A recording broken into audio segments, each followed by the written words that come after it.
बहुत दुख और तकलीफ की बात है कि इसराइल जिस अंदाज में मुसलमानों पर जुल्म व सितम की आंधियाँ चला रहा है, नमाजी नमाज पढ़ रहे हैं, उन्हें धक्के दिए जा रहे हैं, जुल्म व सितम की आंधी चलाई जा रही है, फायरिंग हो रही है, औरतें जख्मी हो रही हैं, औरतों को तकलीफें दी जा रही हैं, हत्ता कि मस्जिद में भी फायरिंग करके मस्जिद को भी मस्मार, मस्जिद की कई चीज़ें गिराने की चीज़ें नज़र आती हैं।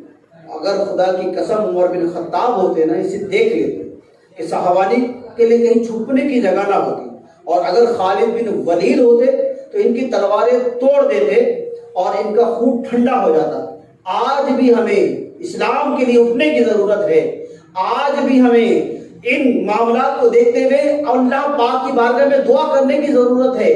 आज भी हमें शौक़े शहादत, शौक़े जहाद का जज्बा हमारे अंदर होने की चीज होनी चाहिए, क्योंकि आज हम भूल चुके हैं। आज हम अपनी अपनी मसाजिदों में एसी लगे हुए हैं, पंखे चल रहे हैं, शरबत मिल रहा है, पानी मिल रहा है, बड़े आसानी के साथ नमाज़ें पढ़ रहे हैं। लेकिन अल्लाह अकबर, जो इसराइल और जहां जहां मुसलमान को जुल्म और सितम हो रहा है, तो ये मुसलमान के लिए भी एक बात है कि उसको भी समझना चाहिए कि मुसलमान अगर हम एक हो गए, यकजहती हो गई, तो खुदा की कसम ये कुफार हमारा कुछ नहीं बिगाड़ सकते, कुछ नहीं बिगाड़ सकते। अभी तरावी की रातें हैं, मुबारक रातें हैं, रमजान की रातें हैं, हर बंदा ठंडा हो जाता है, हर बंदा मान समझ जाता है कि माह रमजान है।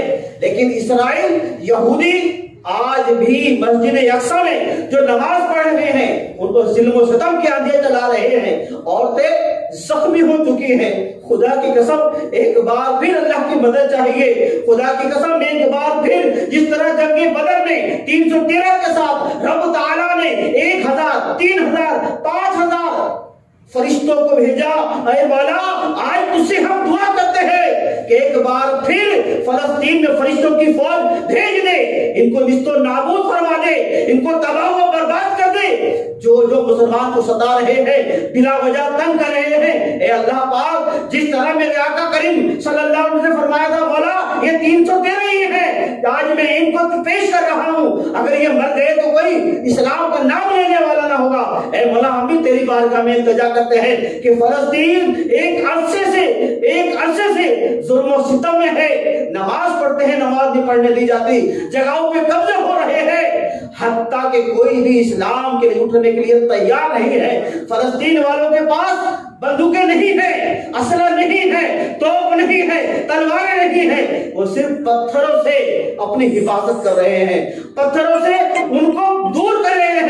ए अल्लाह पाक, हम तेरी बारगाह में इल्तिजा करते हैं, या अल्लाह पाक एक बार फिर खालिद बिन वलीद को भेज दे, या अल्लाह पाक एक बार फिर उमर बिन खत्ताब को भेज दे, या अल्लाह पाक ऐसे आशिक रसूल को भेज दे जो इन दुश्मनाने कुफारे बद अतवार को निस्तो नाबूद कर दे, और अल्लाह पाक हमारी मस्जिद अक्सा को फिर सुरखरू कर दे, फिर नमाजों को सुरखरू कर दे, फिर फलस्तीन में अमन आ जाए, फिर करम नवाजी की बारिश हो जाए।